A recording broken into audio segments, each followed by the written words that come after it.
Damas y caballeros, bienvenidos a un viaje de voces que trascienden fronteras, generations y disciplinas. Soy el narrador de historias A1, su guía en esta travesía intelectual y emocional, y hoy nos encontramos en la antesala de una serie de discursos que no solo informan, sino que transforman. Imagine por un instante que cada palabra pronunciada en esta secuencia de conferencias es una brújula que nos orienta en medio del caos global, que cada voz es un eco que resuena en la médula misma de nuestro tiempo. La conferencia magistral en Degrees 1 abre este ciclo con la precisión de un relámpago, una denuncia fulminante sobre las arquitecturas de poder que perpetúan desigualdades raciales. En este instante inaugural el salón está colmado de una tensión sagrada. No se trata solo de escuchar, sino de presenciar una verdad que se abre paso como grieta en el mármol. En esta atmósfera cargada, cada mirada contiene la promesa de revelación, cada silencio es un vértice de expectativa. Y es aquí, bajo estas luces tenues y miradas expectantes, donde se despliega la voz de quienes no han sido oídos, pero que hoy se hacen escuchar. Les invito a sumergirse con todos los sentidos, porque lo que comienza ahora no es una serie de charlas. Es un manifiesto vivo, narrado por quienes ya no esperan ser salvados, sino que están decididos a rehacer el mundo palabra por palabra. Esta es la génesis de un nuevo relato, y ustedes espectadores son parte de su escritura, en un mundo cada vez más definido por algoritmos, datos masivos y decisiones automatizadas, la ética de la inteligencia artificial se ha convertido en un pilar crítico del debate internacional. La nota clave en O1 fue presentada por la DRA. Helena Mwangi, experta keniana en tecnología ética y asesora del Programa de las Naciones Unidas para el Desarrollo, durante el Foro Internacional sobre Tecnología y Sociedad en Ginebra. Mwangi abordó un tema tan complejo como urgente, la necesidad de construir marcos éticos globales que guíen el uso de la IA en contextos de gobernanza pública, seguridad y justicia social. La intervención comenzó con una advertencia clara: la inteligencia artificial no es neutral.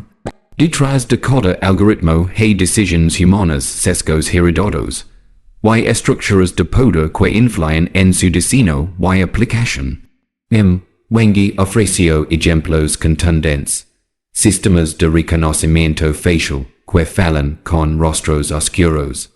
Algoritmos judiciales que amplifican discriminaciones raciales. Y plataformas de redes sociales que priorizan contenidos extremos por motivos de rentabilidad.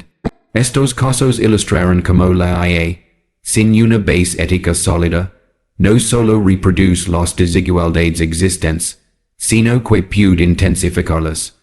Uno de los ejes centrales del discurso fue la urgente necesidad de cooperación multilateral.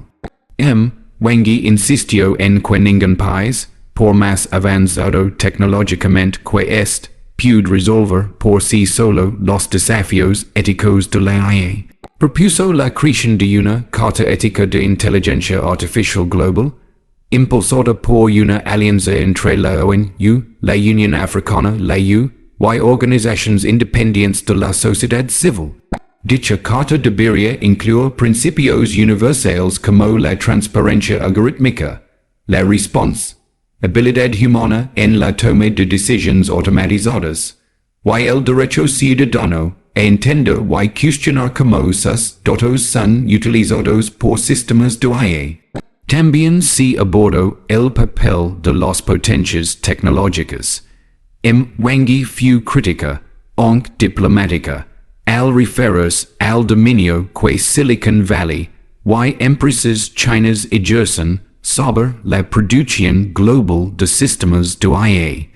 Sobre que la ética no puede ser una herramienta de marketing ni un accesorio opcional. Cito casos en los que compañías tecnológicas han desarrollado herramientas de vigilancia, que luego son utilizadas por regímenes autoritarios para reprimir disidencias o controlar minorías étnicas. En este contexto, exigió una revisión profunda del concepto de innovación disruptiva. Recordando que no toda disrupción es decisible si produce a costa de los derechos humanos. Uno de los momentos más poderosos del discurso fue cuando ladró. Wangi relató la historia de una joven keniana arrestada tras ser identificada erróneamente por un software de vigilancia biométrica. Su historia, una entre miles, sirvió para humanizar un tema que a menudo se discute en términos abstractos. La ponente instó a que la regulación de la IA parte de las experiencias concretas de quienes más vulnerabilidad enfrentan, no de las narrativas empresariales de eficiencia o crecimiento. Wangi también destacó la importancia de involucrar a las voces del ser global. Según ella, los marcos éticos dominantes en IA han sido diseñados desde perspectivas eurocéntricas, sin considerar los contextos sociales, culturales y políticos de África, América Latina o el sudeste asiático. Hizo un llamado explícito a financiar centros de investigación en estas regiones y promover liderazgos locales en los debates tecnológicos. Afirmó con firmeza que la soberanía tecnológica es inseparable de la justicia global. El discurso culminó con una visión esperanzadora pero exigente. Una inteligencia artificial que no reemplace al ser humano, sino que lo amplifica. Que no vigila, sino que proteja. Que no divida, sino que conecta. Para ello dijo necesitamos una ética activa, vinculante y vigilante. Una ética que no se quede en declaraciones, sino que se traduzca en políticas públicas, leyes robustas y sanciones efectivas. La audiencia respondió con una ovación sostenida, consciente que esta nota clave no solo ofrece diagnóstico, sino también ruta. La nota clave en O2 fue pronunciada por el historiador colombiano Julián Arismendi durante el Encuentro Mundial por la Paz y la Verdad celebrado en Ciudad del Cabo. Su disertación giró en torno a un tema tan delicado como esencial, como la memoria histórica puede convertirse en una herramienta de sanación colectiva y prevención de futuros conflictos. Con un enfoque interdisciplinario que combinó historia, antropología y justicia transicional, Arismendi planteó que recordar no es un acto pasivo, sino un ejercicio de poder y resistencia. Desde el inicio, Arismendi advirtió contra los peligros del olvido institucionalizado. Argumentó que muchos procesos de reconciliación fracasan porque intentan imponer una narrativa de borrón y cuenta nueva, que trivializa el sufrimiento de las víctimas. Cito como ejemplo los acuerdos fallidos en diversas naciones africanas y latinoamericanas donde, por temer a la polarización política, se evitó el trabajo profundo de verdad histórica. Una paz sin memoria, dijo, es una tregua maculada, no una transformación real.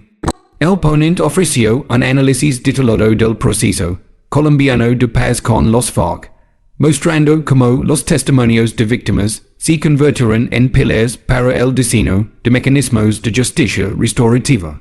Pero también subrayó los obstáculos. La manipulación política de los relatos. La resistencia de sectores armados a reconocer sus crímenes. Y la fatiga social frente a una verdad incómoda. Pisa ello defendió con vehemencia el rol pedagógico de la memoria. Mostrar a las nuevas generaciones lo que nunca debe repetirse. Un segmento particularmente conmovedor fue dedicado a los archivos comunitarios. Arismendi compartió historias de mujeres en pueblos remotos que, sin ayuda institucional, han recopilado fotos, cartas y relatos orales para preservar la historia de sus hijos desaparecidos. Estos actos de memoria, aunque invisibles para el Estado, son según el atentos monumentos vivos. Ali donde no hay mamol ni placas, flores la memoria en los voces de los abuelos, declaró con emoción. El historiador también cuestionó la instrumentalización política de la memoria. En contextos polarizados, dijo, recordar puede ser visto como un acto de ataque, y no de construcción. Por ello, propuso marcos legales que protejan los espacios de memoria de interferencias partidistas. Defendió la autonomía de los museos de la verdad, la neutralidad de los comisiones de esclarecimiento, y la participación activa de las víctimas como curadores de su propio relato. Otro eje clave fue la intersección entre memoria y art. Arismendi mostró imágenes de murales urbanos en Medellín, esculturas en Sarajevo, y rituales mapuches en Chile, como ejemplos de cómo el art puede canalizar el trauma colectivo. Afirmó que cuando la palabra ya no alcanza, la creación simbólica se convierte en lenguaje de la verdad. El art, dijo, no solo narra el dolor, sino que lo transforma. Uno de los aportes más innovadores del discurso fue el concepto de memoria anticipatoria. La idea de que recordar no solo es mirar al pasado, sino preparar al presente para no repetir errores. Esta noción propone que cada proceso educativo, cada reforma institucional, cada discurso público debe estar impregnado de una conciencia histórica que funcione como barrera preventiva frente al autoritarismo, la xenofobia y la violencia estructural. Hacia el cierre de su intervención, Arismendi compartió una experiencia personal. Relató cómo, siendo niño, fue desplazado con su familia por la violencia en el Cauca. Años más tarde, regresó al mismo lugar como investigador y fue recibido por las mismas personas que una vez iban junto a él. Entendí que recordar no era volver al dolor, sino rehacer la comunidad que la guerra fragmentó, confesó. Su testimonio no fue solo un acto narrativo, sino un puente de empatía, que conectó al auditorio con la dimensión humana del conflicto. En sus palabras finales, el ponente reiteró que no hay democracia sólida sin una memoria crítica. Recordar, concluyó, no es vivir en el pasado, sino luchar por un futuro con raíces. Mientras abandonaba el escenario, el auditorio se puso de pie en reconocimiento no solo al conocimiento compartido, sino a la sensibilidad ética y política que impregnó toda su exposición. La memoria, entendida desde esta nota clave, no fue una consigna, sino una responsabilidad compartida. La nota clave en O3 fue presentada por la economista sueca Ingrid Dahlström durante la Cumbre Internacional de Innovación Sostenible en Copenhague. Dahlström, reconocida por su trabajo en políticas de economía verde en la Unión Europea, centró su intervención en la urgencia de adoptar modelos de economía circular como respuesta estructural a la crisis climática y ecológica que enfrenta el planeta. Su discurso no fue meramente técnico, sino profundamente político, al denunciar los fallos del modelo lineal de producción, consumo y propone una transformación sistémica. Desde los primeros minutos, Dahlström definió con claridad lo que significa una economía circular, un sistema económico basado en el rediseño de procesos productivos para eliminar residuos desde el origen, mantener los recursos en uso el mayor tiempo posible, y regenerar los ecosistemas naturales. A diferencia de los modelos lineales tradicionales producir, usar y desechar, la economía circular propone ciclos cerrados en los que cada producto, componente o material tenga múltiples vidas. A partir de esa base conceptual, la oradora mostró la relación directa entre el modelo económico actual y la aceleración del cambio climático. Sido datos alarmantes, más del 90% de la pérdida de biodiversidad y el 45% de las emisiones globales de gases de efecto invernadero están vinculadas al uso de recursos naturales. Según Dahlström, reducir las emisiones sin transformar el modo en que producimos y consumimos es como intentar apagar un incendio con un vaso de agua. La economía circular no es una opción marginal, sino una estrategia esencial. Uno de los puntos más destacados de la intervención fue el análisis sectorial de la circularidad. Dahlström presentó casos concretos en industrias como la moda, la electrónica y la construcción. En la moda, explicó cómo empresas pioneras están implementando tejidos reciclables, alquiler de ropa, y destino modular para alargar la vida útil de los prendas.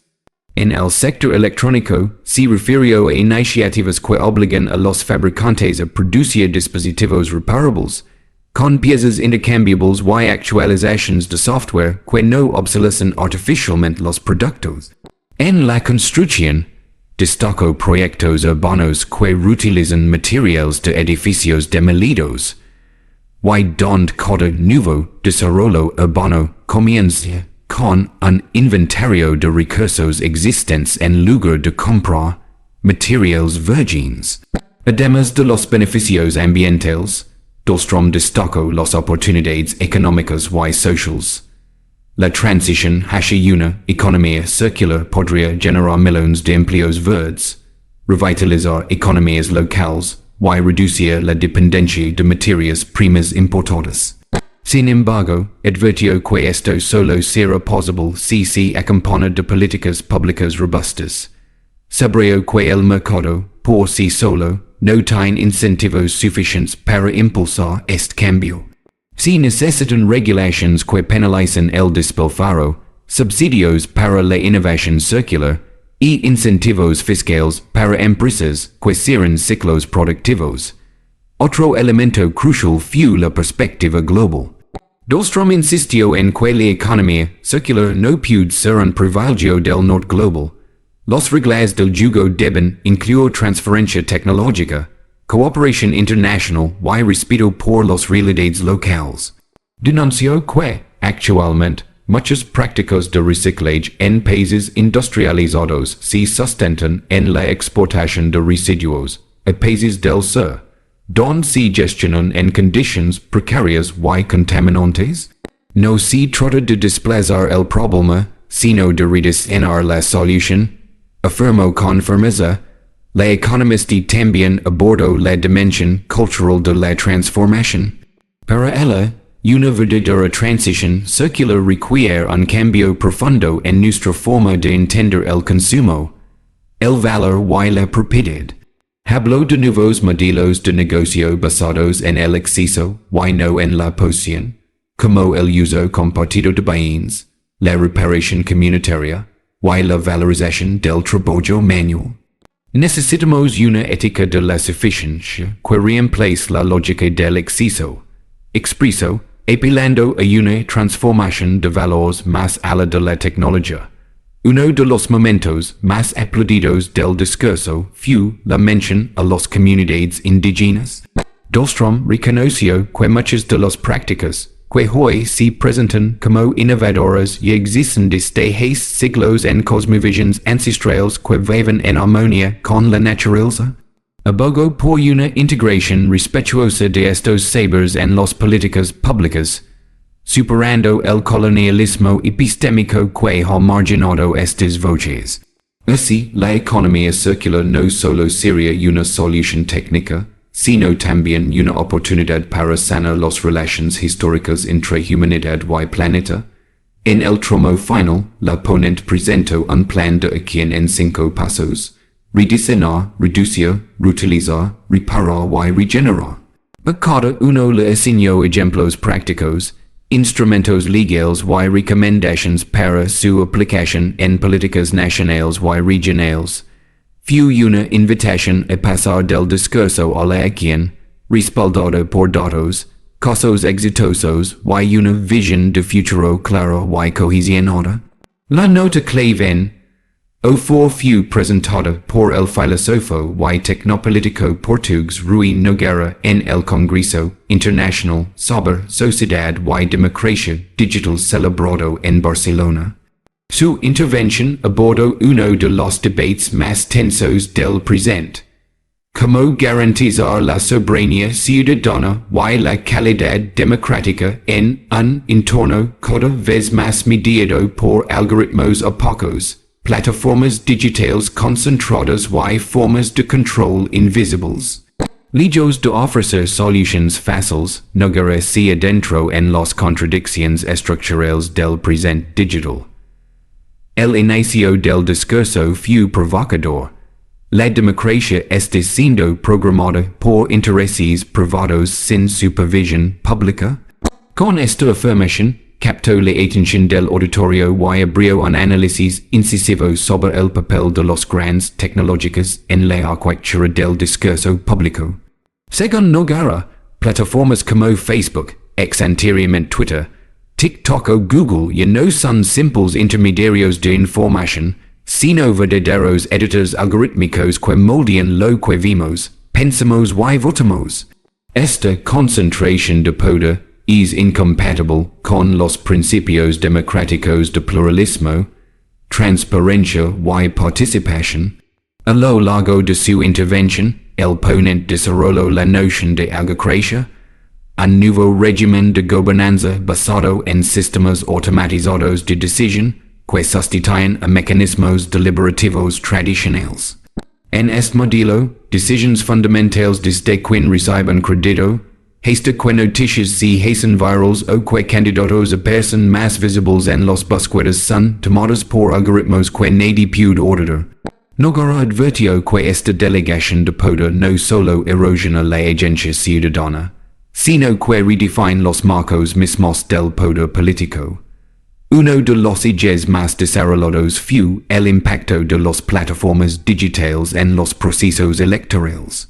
El filósofo repasó ejemplos concretos, desde la manipulación de votantes en el referéndum del Brexit, hasta el uso masivo de microsegmentación durante las elecciones presidenciales en Brasil y Estados Unidos. Subrayó cómo estas prácticas erosionan la idea de un debate público común y generan cámaras de eco, donde la verdad se vuelve una construcción algorítmica personalizada. En este contexto, la democracia pierde su terreno compartido y se fragmenta en burbujas de conveniencia. Noguera también habló del fenómeno de la automatización de la censura. Denunció que, bajo la apariencia de mantener comunidades seguras, muchas plataformas aplican políticas de moderación automatizadas que terminan silenciando voces disidentes, en especial de minorías raciales, movimientos sociales o periodistas independientes. Esta censura sin rostro, explicó, reproduce estructuras de exclusión sin ofrecer mecanismos claros de apelación o reparación. En respuesta a estos desafíos, el ponente propuso un conjunto de medidas concretas para recuperar la soberanía ciudadana. En primer lugar, defendió la creación de organismos públicos de supervisión algorítmica, con capacidad legal para ordenar, sancionar y exigir transparencia a las plataformas. En segundo lugar, planteó la necesidad de una legislación que obligue a los gigantes tecnológicos a abrir sus códigos y criterios de decisión en procesos sensibles. También propuso fomentar la creación de plataformas digitales públicas, gobernadas por principios democráticos, sin fines de lucro y con estructuras de participación ciudadana directa. Otro eje fue la alfabetización digital crítica. Noguera insistió en que no basta con enseñar a usar tecnologías, sino que es urgente formar ciudadanía crítica capaz de cuestionar las lógicas ocultas de los sistemas digitales. Proyectos escolares, campañas públicas y universidades deben asumir esta tarea como una prioridad democrática. La tecnología, dijo, no es neutra, lleva consigo valores, intereses y estructuras que deben ser desnaturalizadas.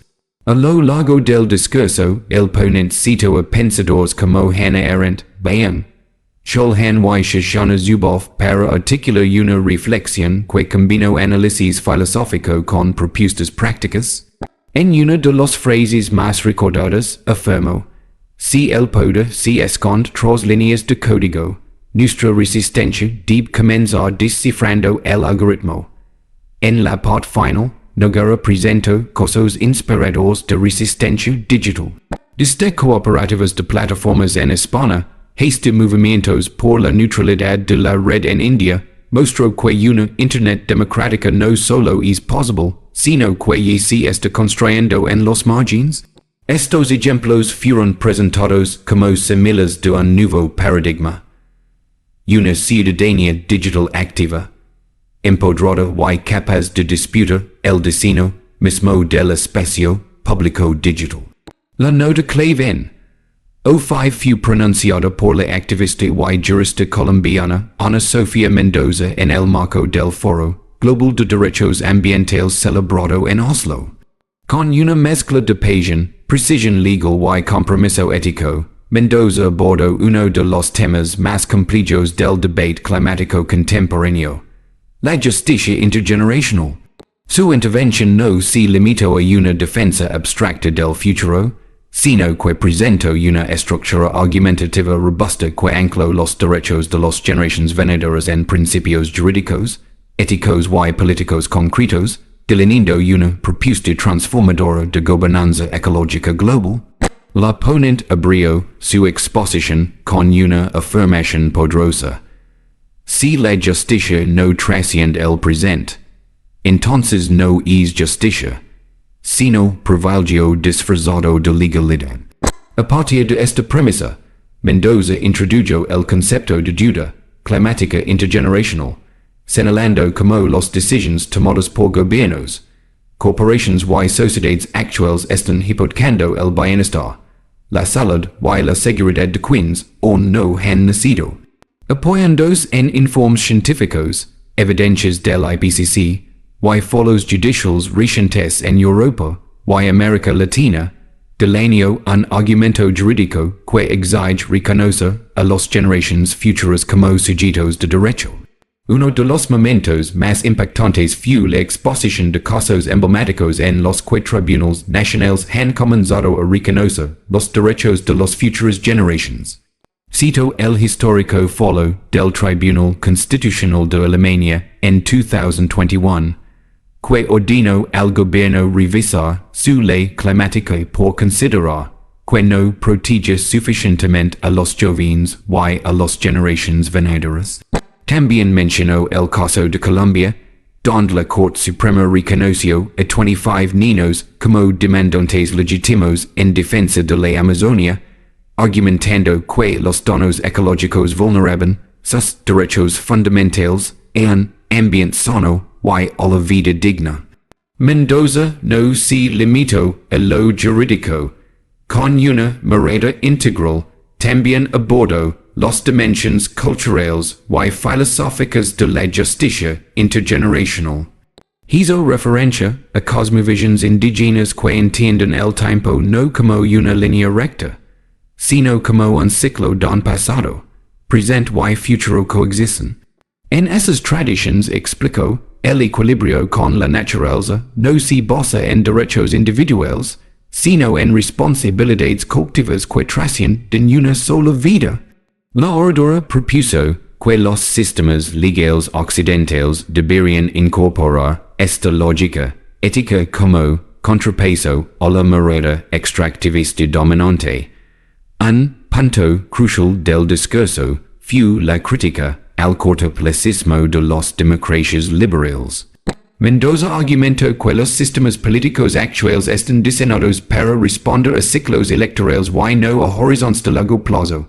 Como resultado, las decisiones ambientales tienden a postergarse, diluirse o sacrificarse en nombre del crecimiento económico inmediato. Para contrarrestar esta tendencia, propuso mecanismos institucionales específicos, concilios intergeneracionales en los parlamentos, cláusulas constitucionales que protegen bienes comunes a perpetuidad, y fondos fiduciarios que aseguran recursos para la adaptación y mitigación climática futura. También presentó una propuesta legal concreta, la figura del defensor de las generaciones futuras, una institución independiente con capacidad para intervenir en procesos legislativos y judiciales, evaluar políticas públicas y representar los intereses del porvenir. Esta figura, ya existente en países como Hungría y Gales, serviría como contrapeso ético y técnico frente a políticas ambientalmente regresivas. Según Mendoza, la presencia de estas instituciones no solo fortalece la gobernanza climática, sino que amplifica la voz de los jóvenes en procesos políticos tradicionalmente cerrados. Uno de los pasajes más emotivos de su intervención fue cuando relato su experiencia personal como abogada en procesos de consulta previa con comunidades indígenas. En esos contextos, explicó, no hay decisions que se tomen sin pensar en la séptima generación. Esta visión, transmitida oralmente por los mayores, enseña a medir las consecuencias de cada quien con la mirada puesta en los nietos de nuestros nietos. Para Mendoza, recuperar esta sabiduría ancestral no es una cuestión simbólica, sino una estrategia de supervivencia planetaria. En la parte final, abordó los dilemas éticos de la acción climática, que significa tomar decisiones hoy que afectaran a personas que no pueden votar ni protestar, como asignar responsabilidades entre generaciones que han contribuido de forma desigual al calentamiento global. Mendoza propuso un principio de precaución radical, que exige a los estados y a las corporaciones probar que sus actividades no comprometen de forma irreversible los derechos ecológicos de las futuras generaciones. Este principio, combinado con el reconocimiento legal del interés superior del planeta, abriría la puerta a una justicia ambiental realmente transformadora. La nota clave en 06 fue presentada por el arquitecto y urbanista senegalés Mamadou Diallo en el Simposio Mundial de Ciudades Postcarbono en Río de Janeiro. Con una claridad conceptual admirable y una visión estética y política entrelazada, Diallo exploró el papel de la arquitectura urbana en el contexto de la emergencia climática, las migraciones masivas y la desigualdad estructural. Su tesis principal fue contundente: el diseño urbano no puede seguir operando como si la crisis ecológica fuera un problema técnico o externo.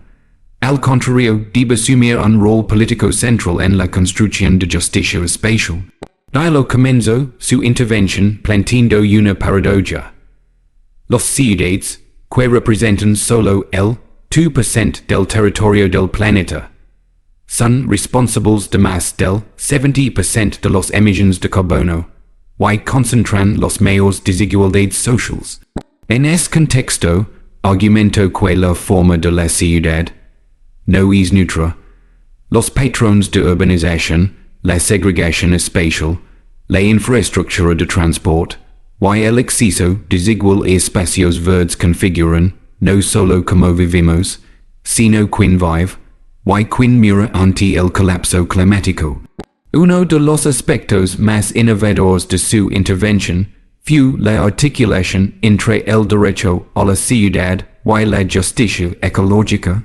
Inspirado por Henry Lefebvre y David Harvey, Diallo propuso entender el derecho a la ciudad no solo como acceso a servicios básicos o vivienda, sino como el derecho colectivo a redefinir la forma, función y gobernanza del espacio urbano. En tiempos de crisis ecológica, este derecho debe incluir el acceso a sombra, agua, ventilación natural, corredores verdes y refugios climáticos. Diseñar para el futuro significa construir para la supervivencia colectiva, afirmó con fuerza. Con ejemplos provenientes de Dakar, Medellín, Yakarta y Mumbai, mostró cómo las comunidades marginadas están reinventando el urbanismo desde abajo. Cito proyectos de arquitectura participativa, barrios autoconstruidos con materiales locales y modelos de urbanismo táctico, que, con intervenciones mínimas, logran grandes impactos. También denunció que muchos planes de resiliencia urbana, impulsados por gobiernos o fundaciones privadas, terminan desplazando a las poblaciones más vulnerables bajo el argumento de la adaptación al cambio climático. Diallo insistió en que la justicia climática debe ser también justicia espacial. Para ello, propuso principios de ecología urbana situada, que reconocen las especificidades culturales, climáticas y históricas de cada territorio. Frente a la arquitectura estandarizada que replica modelos occidentales sin considerar el contexto local, defendió un urbanismo descolonial, basado en conocimientos ancestrales, tecnologías apropiadas y procesos comunitarios. Como ejemplo, habló de sistemas de drenaje tradicionales en África, occidental que hoy están siendo redescubiertos como alternativas sostenibles frente a inundaciones cada vez más frecuentes. En otro tramo de la intervención, abordo el rol de los arquitectos y urbanistas en esta transición. Afirmo que la neutralidad profesional es una forma de complicidad. No podemos seguir diseñando centros comerciales en zonas inundables o edificios acristalados en climas tropicales. Cada línea en un plano es una decisión política. Séñalo. Invito a las escuelas de arquitectura a incorporar formación climática, ética del diseño y justicia social en sus planes de estudio. También propuso un código de ética internacional que obliga a los profesionales a evaluar el impacto climático y social de cada proyecto. Uno de los momentos más provocadores fue cuando cuestionó el fetichismo de la ciudad inteligente. Para diálogo, el énfasis en sensores, algoritmos y soluciones tecnológicas ignora los raíces sociales y políticas del colapso ecológico. Una ciudad verdaderamente inteligente dijo es aquella que puede garantizar la vida digna para todos sus habitantes, no solo eficiencia para los privilegiados. La resiliencia no se mide en gigabytes, sino en la capacidad de una comunidad para cuidarse, adaptarse y resistir, afirmó. En el tramo final, presentó un manifiesto urbano en 10 puntos entre ellos: redistribución del espacio público, renaturalización de los entornos urbanos, reconocimiento legal de los asentamientos informales, transporte gratuito y no contaminante, participación ciudadana vinculante en el diseño urbano y presupuestos climáticos municipales. Cada punto estaba acompañado por ejemplos reales, visuales y estadísticas que mostraban su viabilidad. La ponencia concluyó con una exhortación a imaginar la ciudad del siglo XX, no como una máquina, sino como un ecosistema. Las ciudades no deben competir, deben cooperar. No deben crecer, deben regenerarse. No deben excluir, deben acoger. Recito con tono poético. Fue una llamada a repensar radicalmente la arquitectura urbana desde la ética, la ecología y la solidaridad. La nota clave o 7 fue pronunciada por la jurista y activista ambiental nigeriana, Amina Okafor, durante la Cumbre Internacional sobre Derechos de las Generaciones Futuras celebrada en Nairobi. Su intervención abordó la justicia climática intergeneracional como un imperativo ético y jurídico, destacando la necesidad de reconocer y proteger los derechos de las generaciones venideras frente a los desafíos del cambio climático. Okafor inició su discurso subrayando la desproporción entre quienes han contribuido históricamente al cambio climático y quienes sufren sus consecuencias más severas. Cito datos que muestran que los países del G20 generan el 80% de las emisiones globales, mientras que los 50 países más afectados solo contribuyen con el 4%. Esta disparidad plantea una cuestión de justicia intergeneracional, ya que las decisiones actuales están hipotecando el futuro de quienes aún no han nacido. La oradora enfatizó la importancia de integrar la equidad intergeneracional en los marcos legales internacionales. Mencionó la solicitud de opinión consultiva presentada por Vanuatu ante la Corte Internacional de Justicia CAJ, respaldada por más de 130 países, que busca establecer las obligaciones de los estados para proteger el medio ambiente y las consecuencias de incumplirlas. Aunque estas opiniones no son vinculantes, tienen un peso político y jurídico significativo, y podrían servir como base para litigios climáticos en el ámbito nacional. Okafor también abordó la necesidad de reconocer a las generaciones futuras como sujetos de derecho.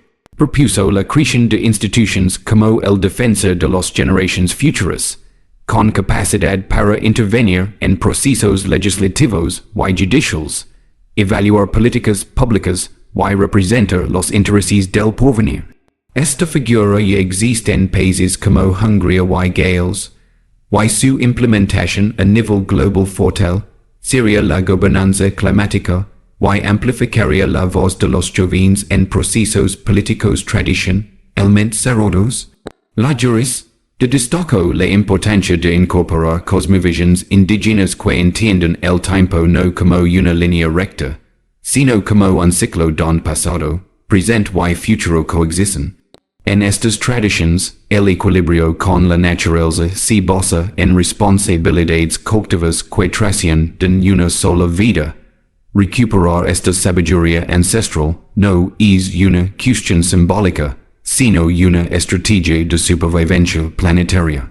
Alcafa concluyó su intervención con una llamada a la acción, instando a los estados a adoptar políticas que protejan los derechos ecológicos de las futuras generaciones.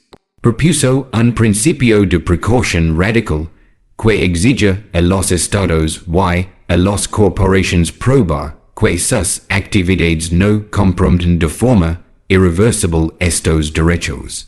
Este principio, combinado con el reconocimiento legal del interés superior del planeta, abriría la puerta a una justicia ambiental realmente transformadora. La nota clave o 8 fue presentada por el arquitecto y urbanista senegales Mamadou Diallo en el Simposio Mundial de Ciudades Postcarbono en Río de Janeiro. Diallo exploró el papel de la arquitectura urbana en el contexto de la emergencia climática, las migraciones masivas y la desigualdad estructural, proponiendo una visión estética y política entrelazada para construir justicia espacial. Diallo comenzó su intervención planteando una paradoja. Las ciudades, que representan solo el 2% del territorio del planeta, son responsables de más del 70% de las emisiones de carbono, y concentran las mayores desigualdades sociales. Argumento que la forma de la ciudad no es neutra, y que los patrones de urbanización, la segregación espacial y el acceso desigual a espacios verdes configuran no solo como vivimos, sino quien vive y quien mira ante el colapso climático.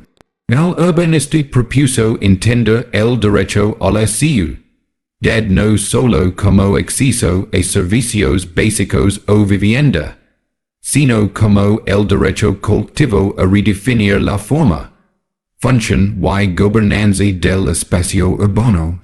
En tiempos de crisis ecológica, es derecho debe incluir el acceso a sombra, agua, ventilación natural, corredores verdes y refugios climáticos. Diseñar para el futuro significa construir para la supervivencia colectiva, afirmó. Con ejemplos provenientes de Dakar, Medellín, Yakarta y Mumbai, Diallo mostró cómo las comunidades marginadas están reinventando el urbanismo desde abajo. Cito proyectos de arquitectura participativa, barrios autoconstruidos con materiales locales y modelos de urbanismo táctico, que con intervenciones mínimas logran grandes impactos.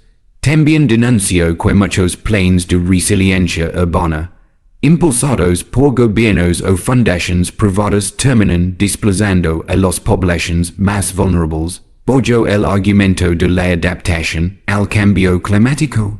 Diallo insistió en que la justicia climática debe ser también justicia espacial. Para ello, propuso principios de ecología urbana situada, que reconocen las especificidades culturales, climáticas y históricas de cada territorio. Frente a la arquitectura estandarizada que replica modelos occidentales sin considerar el contexto local, defendió un urbanismo descolonial basado en conocimientos ancestrales, tecnologías apropiadas y procesos comunitarios. El arquitecto abordó el rol de los profesionales en esta transición, afirmando que la neutralidad profesional es una forma de complicidad. No podemos seguir diseñando centros comerciales en zonas inundables o edificios acristalados en climas tropicales. Cada línea en un plano es una decisión política, señaló. Invitó a las escuelas de arquitectura a incorporar formación climática, ética del diseño y justicia social en sus planes de estudio, y propuso un código de ética internacional que obliga a los profesionales a evaluar el impacto climático y social de cada proyecto. Diallo cuestionó el fetichismo de la ciudad inteligente. argumentando que el enfoces en sensores, algoritmos y solutions tecnológicas ignora los races, socials y políticas del colapso ecológico. Una ciudad verdaderamente inteligente es aquella que puede garantizar vida digna para todos sus habitantes, no solo eficiencia para los privilegiados. La resiliencia no se mide en gigabytes, sino en la capacidad de una comunidad para cuidarse, adaptarse y resistir. Afirmo.